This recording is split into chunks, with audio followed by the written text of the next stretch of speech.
திருவாரூர் மாவட்டம் மன்னார்குடி அருகே போதையில் தாத்தா மற்றும் பாட்டியை அடித்து கொலை செய்து தீயிட்டு கொளுத்திய பொறியியல் பட்டதாரி ஐயப்பனை போலீசார் கைது செய்தனர். மேலும் விவரங்களை செய்தியாளர் ஆனந்தன் வழங்க கேட்கலாம். ஆனந்தன், வணக்கம். இந்த சம்பவம் குறித்து மேலும் சொல்லுங்க.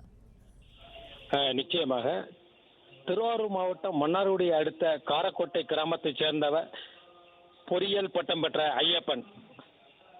இளைஞரான இவர் தந்தை கலியமூர்த்தி தனது மனைவி தேவியை பல ஆண்டுகளாக பிரிந்து வெளிநாட்டில் வேலை பார்த்து வருகிறார். இந்நிலையில் ஐயப்பன் தனது தாயார் மற்றும் தாத்தா பிச்சைமுத்து மற்றும் பாட்டி சந்திரா ஆகியோருடன் வசித்து வருகின்றனர்.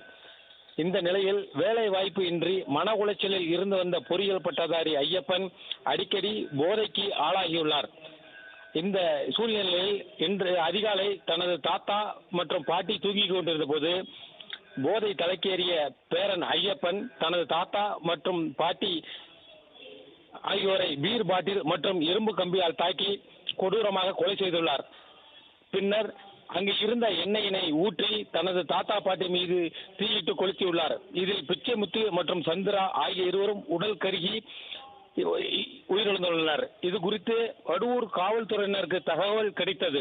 அதனை அடுத்து சம்பவ இடத்திற்கு விரைந்து வந்த மாவட்ட துணை கண்காணிப்பாளர் மணிவண்ணன் தலைமையிலான போலீசார் உயிரிழந்த பிச்சைமுத்து மற்றும் சந்திரா ஆகியோரது உடலை கைப்பற்றி பிரேத பரிசோதனைக்காக மன்னார்குடி அரசு மருத்துவமனைக்கு அனுப்பி வைத்தனர்.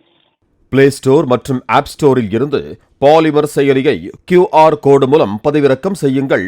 செய்திகளை உடனுக்குடன் பெறுங்கள்.